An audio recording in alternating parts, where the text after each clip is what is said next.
داسې وخت به راځي چې سهار به څوک مسلمان وي ماښام به د اسلام ووځي، ماښام به مسلمان وي سهار به د اسلام ووځي.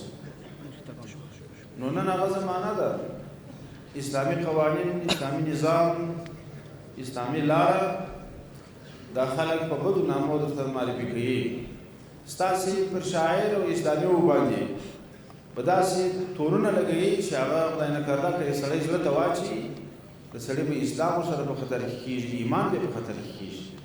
نو قدرمنو ځوانانو خپل ایمان او اسلام وساتئ. او دویمه خبره دا ده، تاسې داسې خلک نه یاست، عام خلک نه یاست. 12 کاله مو مکتب ویلی دي، 4 کاله مو تحصیلي دوره سرته رسوی ده، مهذب روزل شوي قلم والا ژبه والا فکر والا ځوانان یاست. نو نن مو دا مکلفیت دی چې د خپل اسلام و خپل نظام و خپل وطن نه په خپل قلم و خپله ژبه باندې دفاع وکړي. د ټولې دنیا اشر دی د مسلمانانو په تخریب کې د فکري سلسلې په جریان کې تاسو وینئ چې د یو بل طرف نه تخریبېږو.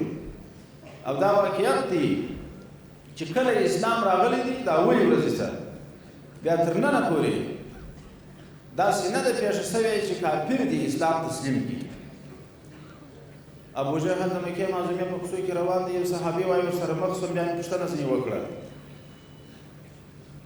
راومې ګرځوي په شپې په تاریکه کې وایي ما ورته وویل چې ستا چې په رب د دې کعبې قسم یې د محمد علیه السلام په شان کې څنګه فکر لرې؟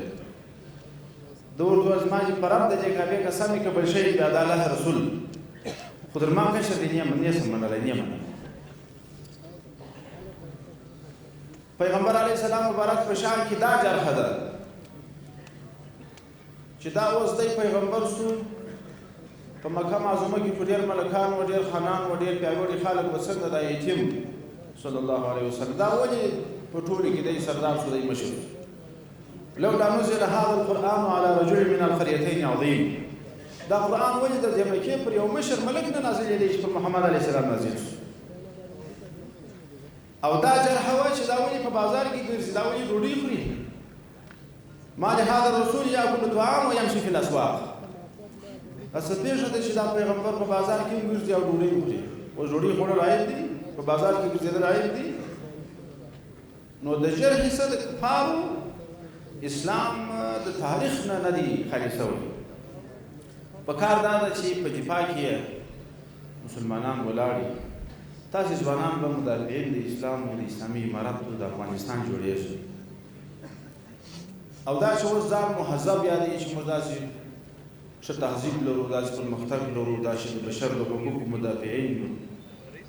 قدرمنو ځوانانو تاسې به خامخا ثقافت اسلامي کې په دې دوره تحصیلي کې دا ډېر عبارات لیدلي چې تاریخ د کافرانو را شروع شوی کله چې بعثت پیغمبري شوی بیا تر ننه پورې دا په څنګه حالت کې ولې پیغمبر علیه السلام په خصوصي روانه دنیا کې لوړې ژوندۍ نشه کولې.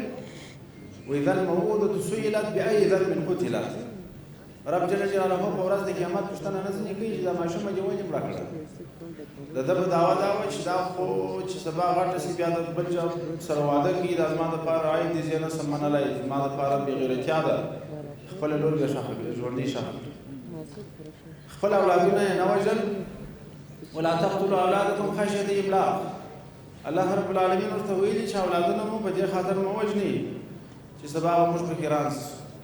نو د اولاد وژنه، د لور وژنه، پر مکه معظمه باندې پلسه طواف، 380 بوتانو ته سجدې کول، جبر او ظلم، دا ټول د دې خلکو روان وو. اوس دا غیر مهذب خلک موږ ته یا لار راشي، موږ ته بیا اشارې راکوي چې تاسې پر لاس نه یاست برابر. نو قدرمنو ځوانانو د هغه بیا تکراري غوښتنه ده چې د خپل اسلام، خپل نظام، خپل امارت دفاع وکړي.